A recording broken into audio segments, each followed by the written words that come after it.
Happening now, first at noon, Governor Green is signing into law a bill that creates a first-of-its-kind green fee to help Hawaii address the impacts of climate change. Here's a live look at the governor's office, where a press conference will begin shortly. And just a few details about the bill as we wait for the press conference to begin. Senate Bill 1396 increases the tax visitors pay on hotels, vacation rentals, and cruise ships that dock at Hawaii ports and rentals, and it increases it to 0.75%. Now, it's estimated the fee will raise about $100 million a year for projects to make the state's infrastructure more resilient to climate change. The press conference is underway right now. Let's listen in. Before I dive into just a couple of slides, let me say make some broad comments about this bill. Senate Bill 1396, the green fee, also known as the climate impact fee. Thank you so much, team across the board, across the state, across industries. Thank you so much for helping this cross the finish line. It is absolutely landmark legislation that we're signing today, which took us a couple years, and that's what it takes to do something this significant and meaningful from my perspective. So, first, House leadership, Adrian, team, thank you guys. There's no way this happens if the House and Senate leadership, thank you. If the chairs don't get behind this, if the leadership doesn't get behind this, debating it, fighting for it, looking into the real necessity of legislation which changes the way we look at how we address climate in our state. You guys were extraordinary, amazing. Next people I want to thank are my friends at the Climate Advisory Team, the CAT. Chris is representing them, Chris Benjamin, our chair. In the first 2 years that we tried to do this, we just needed more expertise, and we needed more thought leaders into the discussion to look at the pros and cons of what a climate impact fee would look like. How do you do it right? How do you do it as fairly as possible? What do you make sure that you emphasize? How much does it actually cost us, the impact of climate change? Chris was a superstar.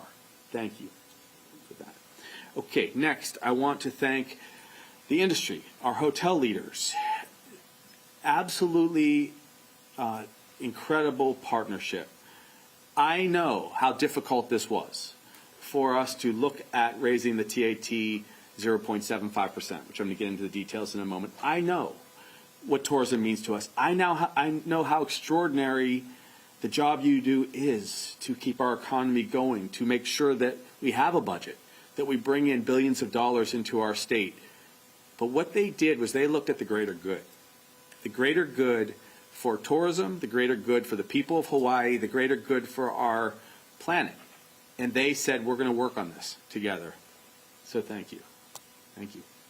Okay, so let's dive into this with our slideshow, okay? A couple slides. So first off, what does this bill do? Senate Bill 13. And we're going to have more on this story coming up on later editions of Hawaii News Now. To other news, a man was taken into police custody after he allegedly hit another man with his vehicle in Waipahu. The incident happened at around 11:45 last night on Honovai and Loa'a streets. We're told it came after a fight between the suspect and a 21-year-old man. He was arrested about 3 hours later for second-degree assault. No word on how badly the victim was hurt. John Garside covered his face with a piece of paper as he appeared in court this morning. The 54-year-old is charged with attempted murder, accused of shooting a woman after she refused to have sex with him. Now, police say it happened last week Wednesday in the Tantalus area. The 23-year-old victim hid from Garside and was later found by a passerby walking along Tantalus Drive. She is now in stable condition. Garside is also charged with several firearms offenses. Bail is set at $1 million. And police remain on the lookout for this man, 45-year-old Ikaika Reed. He's accused of shooting a woman during an argument last Wednesday in Kahuku. The victim was critically injured, and police say Reed ran from the scene. He is considered armed and dangerous. If you see him, please call 911. Well, police in Liverpool, England want to know why a man drove into soccer fans at a victory parade, injuring dozens of people, including children.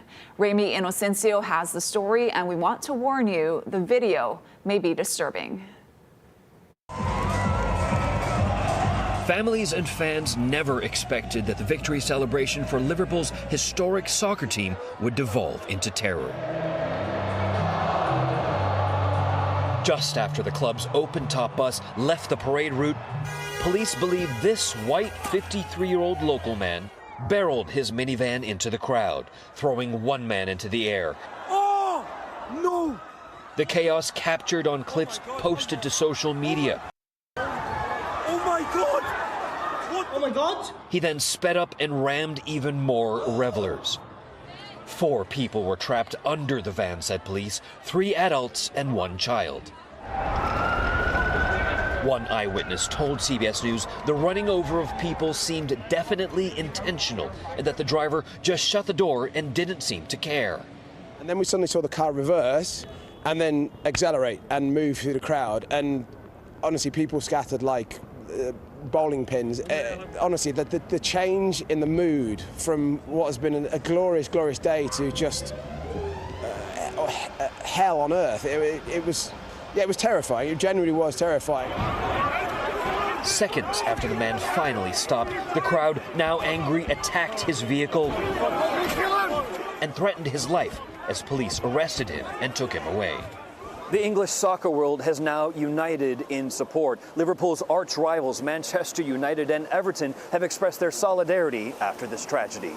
Remy Inocencio, CBS News, Liverpool. Back in the U.S., President Trump has escalated his attack on Harvard University.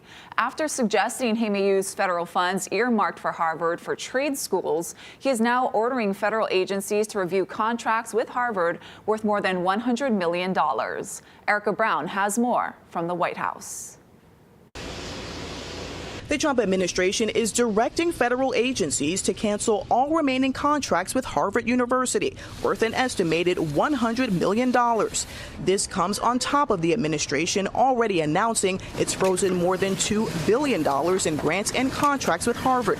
The university is challenging the cuts in court. Harvard has shown that it's committed to being on one side of this, and in that way, I don't think it's going to back down. Harvard says the canceled contracts will impact a wide range of federally funded scientific studies on topics from technology to health, including cancer research. We're now seeing that research shut down, and with the order today, I'm sure we're going to see more and more of that. Harvard is also challenging the president's efforts to block foreign students from enrolling at the university. Now the administration is ordering U.S. embassies to pause all interviews for new student visa applications. The State Department says deeper screening is needed, including social media vetting for the visa applications already on file. We will continue to use every tool we can to assess who it is that's coming here, whether they are students or otherwise. The Trump administration has accused several universities of creating unsafe campus environments by allowing what it calls anti-American agitators to assault Jewish students. Erica Brown, CBS News, the White House. Meanwhile, U.S. Health Secretary Robert F. Kennedy Jr. announced that COVID-19 vaccines are no longer recommended for healthy children and pregnant women. In a video posted on X, Kennedy said he removed the shots from the CDC's recommendations for the 2 groups. Based on recommendations by infectious disease experts, U.S. health officials have been urging annual COVID boosters for all Americans 6 months and older. Kennedy's announcement comes as the summer COVID season approaches.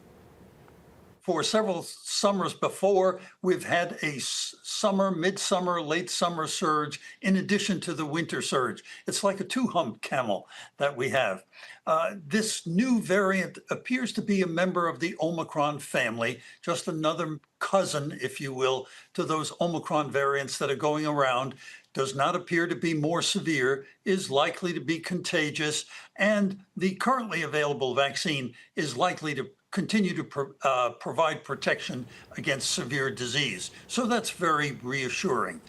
Kennedy, a leading anti-vaccine advocate before becoming health secretary, decided not to wait for a CDC advisory panel to meet in June to make recommendations about the fall COVID shots.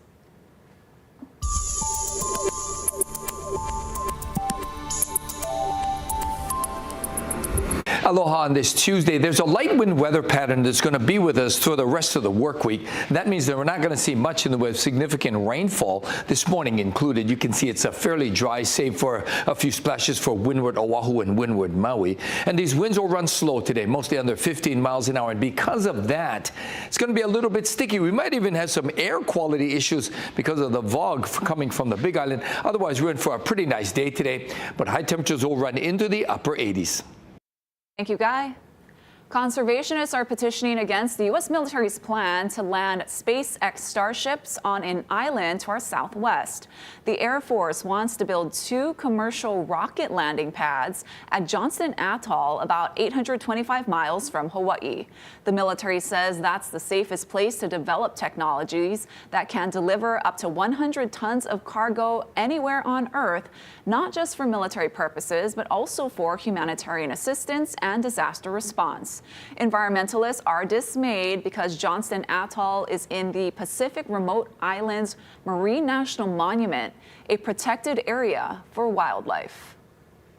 To introduce this highly destructive activity that has a track record of just going wrong with disastrous consequences is a horrible thing. So SpaceX has already been blowing up its rockets next to a national wildlife refuge in Texas. So moving that to Hawaii's neck of the woods is something that Earth Justice is going to fight tooth and nail.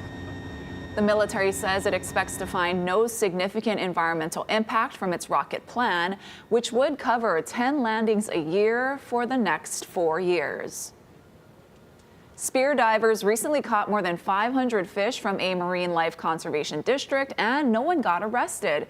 In fact, some of them got prizes. That's because it's a first-of-its-kind fishing contest at Kealakekua Bay this month, and it was organized to remove invasive species that have taken over since fishing was banned in the bay in 1969.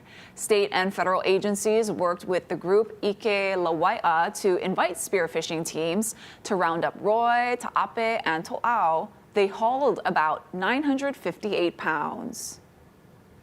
The invasive species, what you see is you don't see your native fish. And so, like, I've been here since 1990, and I know people when I moved here in 90, even people who had been here in the 80s were saying it's not like it was in the 70s, between the loss of fish, the water quality, as well as the, the loss of coral. As soon as you jump off your kayak, they're literally looking at you. And it doesn't act like that in normal areas where you do go and spearfish. So as soon as you jump off your kayak, they're kind of wanting to greet you. So we greet them with our spear. And that's what you want to do. You want to take them out. That's pro spearfisher Calvin Lai Jr., who caught 67 fish during the contest. UH Hilo is also working with the group to conduct research on the ecosystem. Ahead on This Is Now, more inmates who escaped from a New Orleans jail have been recaptured, while another incident at a southern prison has residents concerned. Plus, a moving tribute to those we've lost lit up Ala Moana Beach last night. Special moments from this year's lantern floating ceremony in 2 minutes.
Another prison escape in the South has many people wondering what's going on. Now, the most recent, a former police chief who was convicted of murder and rape apparently walked out of a facility in Arkansas.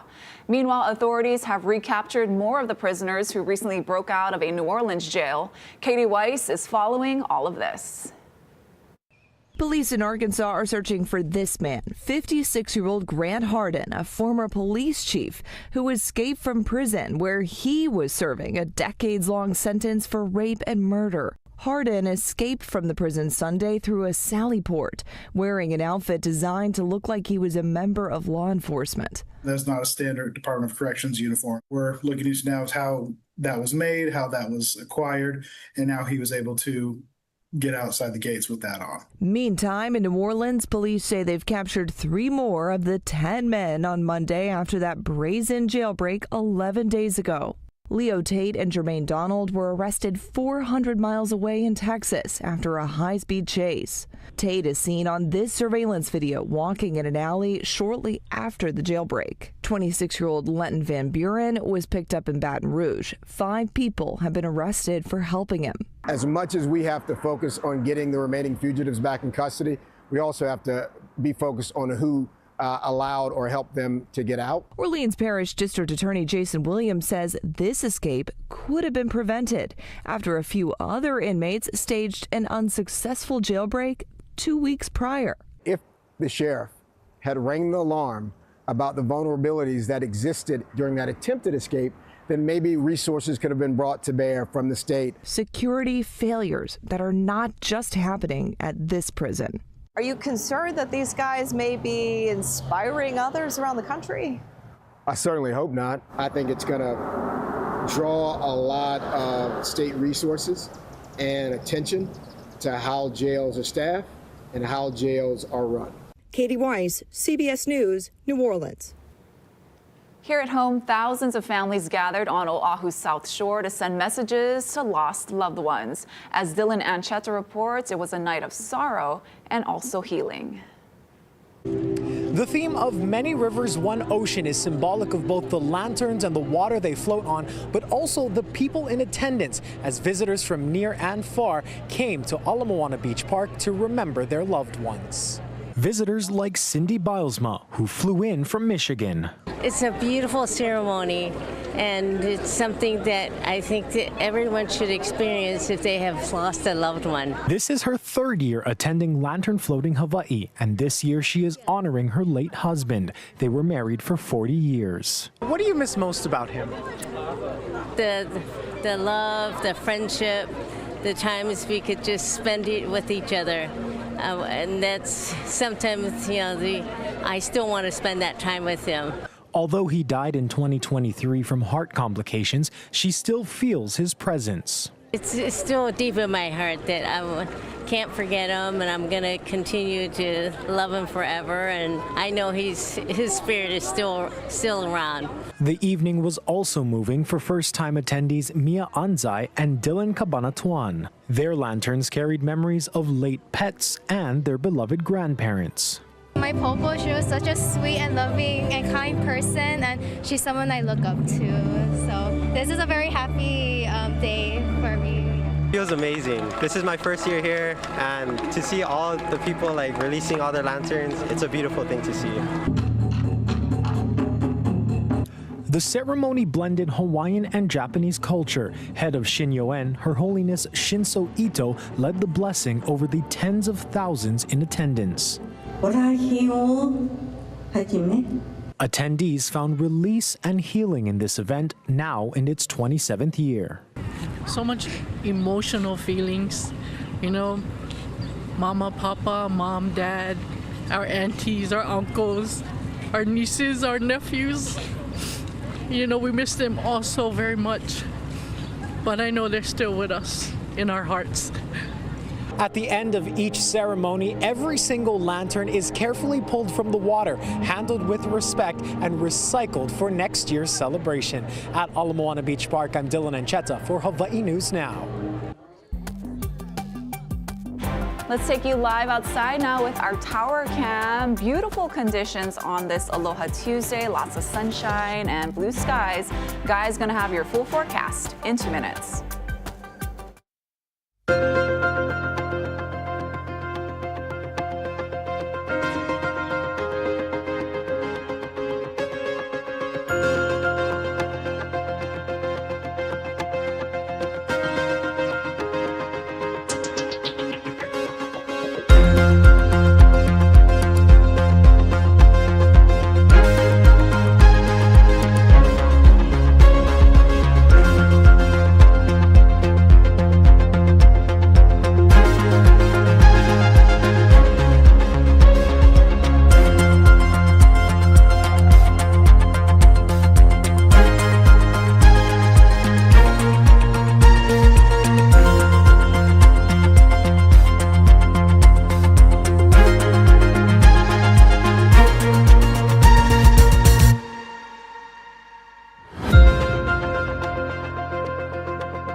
First Alert Weather with Guy Hug.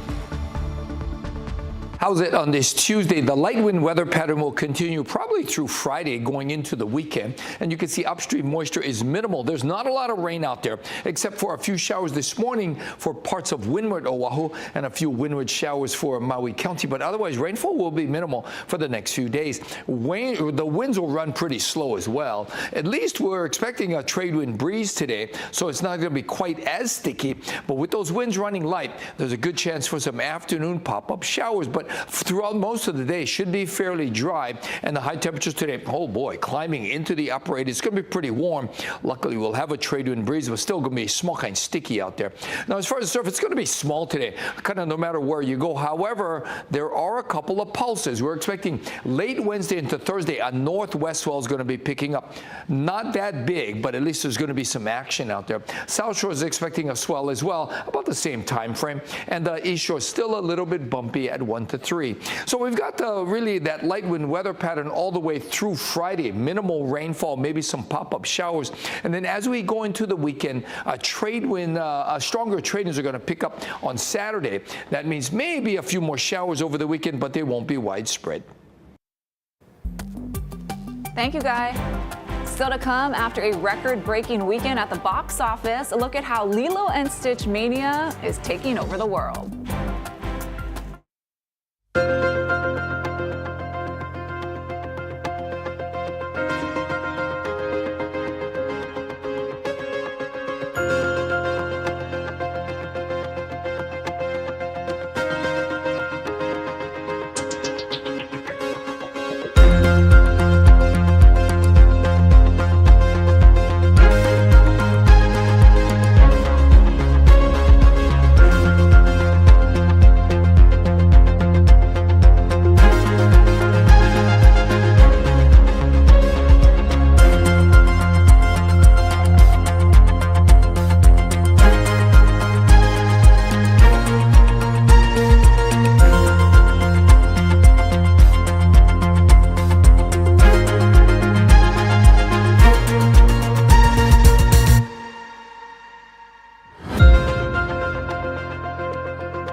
good news now. Australia is famous for its animals that don't exist in the wild anywhere else on Earth, and this one you may not have heard of. Meet the quokka, known as the world's happiest animal since it's always looking like it's smiling. Now, the furry marsupials have no natural predators, so they're fearless and friendly with people, boosting their popularity online.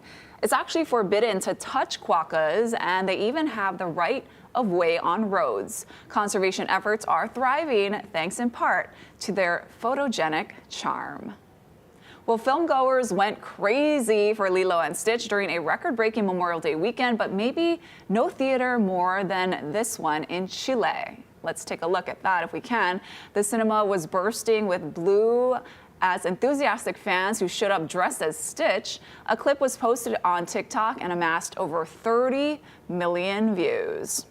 Well, popular actress and comedian Chelsea Peretti has picked a local organization as her charity of choice on an upcoming episode of Celebrity Wheel of Fortune.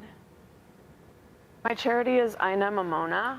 It's a Native Hawaiian organization that is working to restore traditional farming, agricultural, fishing practices, create programs for teenagers, cultural programs, and create a more self-reliant, sustainable Hawaii. Peretti will compete to win up to $1 million for charity. The show airs today at 2 p.m. Hawaii time.